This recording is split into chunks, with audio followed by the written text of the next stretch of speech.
O amor é a única coisa que somos capazes de perceber, que transcende o tempo e o espaço. Essa frase foi dita pela personagem de Anne Hathaway no filme Interestelar. Por mais que seja um filme de ficção científica, várias histórias de vida comprovam que esse sentimento é capaz de surpreender até os mais céticos. Será coincidência que um casal possa se reencontrar depois de 60 anos? Ou quem sabe um casal ter nascido no mesmo dia e falecer com um dia de diferença? Aqui é Ivan Lima e hoje eu vou contar algumas histórias de amor que vão fazer você acreditar em destino. Nossa primeira história poderia muito bem ser roteiro para um filme. Dois jovens russos, Anna Kozlov e Boris, com seus 20 e poucos anos, se conheceram em 1946, na vila onde moravam. Um romance entre os dois floresceu e, no mesmo ano, eles se casaram. Um casamento considerado apressado, diga-se de passagem. Primeiro, porque eles não tinham dinheiro, afinal, a Segunda Guerra tinha acabado recentemente. E, em segundo lugar, porque eles também não tinham tempo de sobra para fazer uma grande cerimônia. Acontece que a felicidade dos dois durou apenas 3 dias, pois Boris havia sido convocado para lutar pelo Exército Soviético, também chamado de Exército Vermelho. Os dois se despediram e prometeram esperar um pelo outro. Mas o que eles não sabiam era que isso levaria décadas. Enquanto Boris servia ao exército, a família de Anna precisou se exilar para uma região da Sibéria. E ela não conseguiu deixar uma mensagem explicando a situação e informando para onde ia. Ao retornar, Boris não encontrou nenhuma pista sobre Anna e ninguém sabia do paradeiro dela. Com isso, os dois foram forçados a seguir em frente. Para esquecerem a relação, fotos foram queimadas, presentes destruídos e, consequentemente, ambos se casaram de novo. Foi então que 60 anos se passaram. Os dois já eram viúvos, a Guerra Fria e a União Soviética tinham chegado ao fim, e agora o caminho estava livre para Anna visitar a vila onde nasceu. Ao avistar um homem já idoso saindo de um carro, foi como se ela estivesse vendo alguma coisa errada. Ela ficou parada, extremamente surpresa, ao perceber que aquele homem era ninguém menos do que Boris, que estava na região para visitar o túmulo de seus pais. Por mais que essa nova chance de serem felizes assustasse Anna, ela aceitou se casar mais uma vez com sua alma gêmea. O casamento mais feliz da vida dela. Enquanto isso, lá nos Estados Unidos, a pequena Brooke Franklin, de 6 anos, foi escolhida para ser a dama de honra no casamento de um amigo da família. Ela estava muito animada com a ocasião, mas o mesmo não podia ser dito do seu companheiro pajem, Adrian Lee. Com a mesma idade, o menino estava lá porque havia sido, digamos, obrigado por seus pais.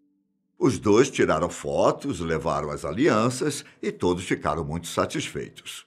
Quando a cerimônia acabou, cada um foi para uma direção. E eles não se viram por anos e anos, até que o destino resolveu intervir de uma forma bastante inusitada.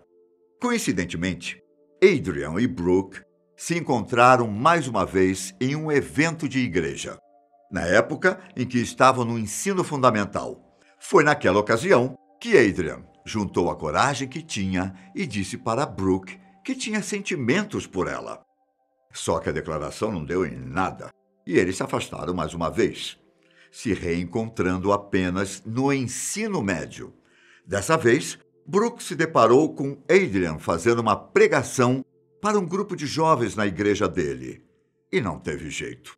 Os dois começaram a namorar e ficaram noivos em novembro de 2014. Meses depois, Adrian e Brooke se viram caminhando pelo mesmo corredor que haviam caminhado 17 anos antes. Mas naquele momento, eram eles que estavam se casando. Sabe aquela frase, juntos até que a morte os separe? Pois é, algumas histórias mostram que nem a morte pode separar as almas gêmeas.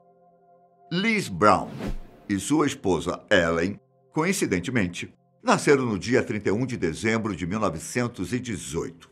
Os dois se apaixonaram no ensino médio e começaram um namoro que a família de ambos não acreditava que iria durar.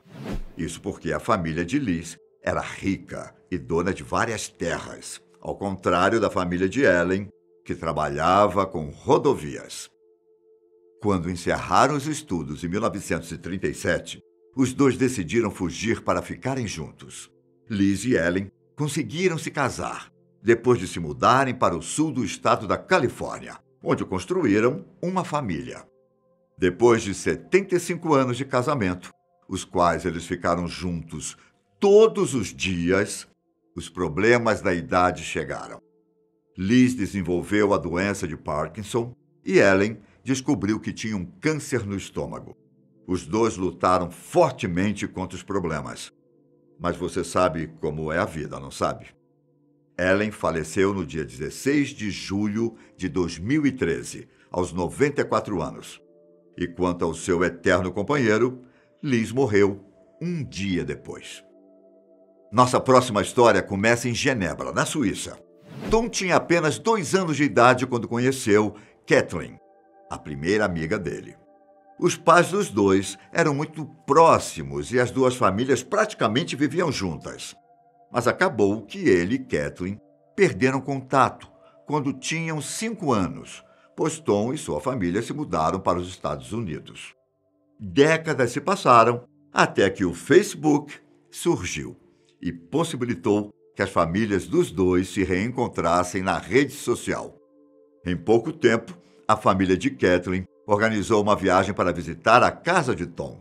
Ele tinha 18 anos e ela 17. Na época, Tom até sentiu alguma coisa diferente por ela, mas imaginou que fosse a nostalgia por terem se conhecido na infância. Com o fim da visita, a família de Kathleen retornou para a Europa e Tom perdeu o contato com sua primeira amiga mais uma vez. Isso até abril de 2009, quando a mãe dele faleceu. Um dia depois do velório, Tom recebeu uma mensagem no Facebook dizendo: "É a Kathleen. Espero que você se lembre de mim." Ela ofereceu os sentimentos pela perda da mãe de Tom e, desde aquele momento, os dois passaram a conversar todos os dias. Tempos depois, os pais de Kathleen compraram uma passagem de avião para que ela pudesse visitar Tom na Filadélfia. Quando os dois se encontraram, não havia mais como esconder os sentimentos. Mas como fazer funcionar esse amor? Ela em um continente e ele em outro. E é por isso que foram necessários 7 anos de relacionamento à distância, até que os dois se casaram em dezembro de 2016. Tom sempre faz questão de dizer que a mãe dele amava Kathleen e que, por isso, ele tem certeza que ela está sorrindo para os dois. O destino é pra lá de astuto quando quer, não é? E o casal Hyde Parker e Ed Savit pode atestar isso. Os dois se conheceram quando tinham acabado de entrar na casa dos 20 anos, lá na Universidade de Newcastle, na Inglaterra. Ele estudava psicologia e ela economia empresarial. A sorte dos dois foi que Ed se mudou para a mesma residência estudantil que Hyde havia morado 1 ano antes. Com dificuldades para fazer a máquina de lavar roupas funcionar, ele acabou pedindo ajuda de Hyde pelo Facebook, logo depois de encontrar um pedaço de correspondência com o nome dela. A jovem o ajudou e parecia que a relação dos dois não avançaria. Isso até Hyde o encontrar em uma noite, quando estava saindo com as amigas. A atração foi instantânea e eles terminaram o dia com outro encontro marcado. O encontro puxou o outro, que levou a um namoro e depois a um noivado. Só que antes do casamento, a mãe da noiva, Kay Parker, ficou encucada porque achava que já tinha visto Ed antes. Tempos depois, Kay começou a falar de viagens com a mãe de Ed, Fiona Savit, durante um jantar, e acabou jogando na roda que Hyde teve um namoradinho quando criança que também chamava Ed. Hyde tinha apenas 6 anos na época e estava passando as férias na Turquia com a família, quando conheceu o outro Ed, com quem brincou durante toda a viagem. Só que não se tratava de outro Ed. A criança com quem Hyde se envolveu era o mesmo Ed com quem ela iria casar. A mãe dela foi até o sótão procurar fotos daquelas férias e encontrou várias que mostravam os dois juntos. As duas famílias não conseguiam acreditar em tamanha coincidência. Afinal, haviam se passado quase 20 anos desde o primeiro encontro dos dois. Para celebrar o destino, Ed e Hyde decidiram reproduzir uma das fotos em que os dois apareciam juntos, quando crianças, claro, e usá-las nos convites de casamento. Até que ponto essas histórias são apenas coincidências, hein? Aguardo o seu comentário aqui embaixo. E um forte abraço. Até mais. Tchau!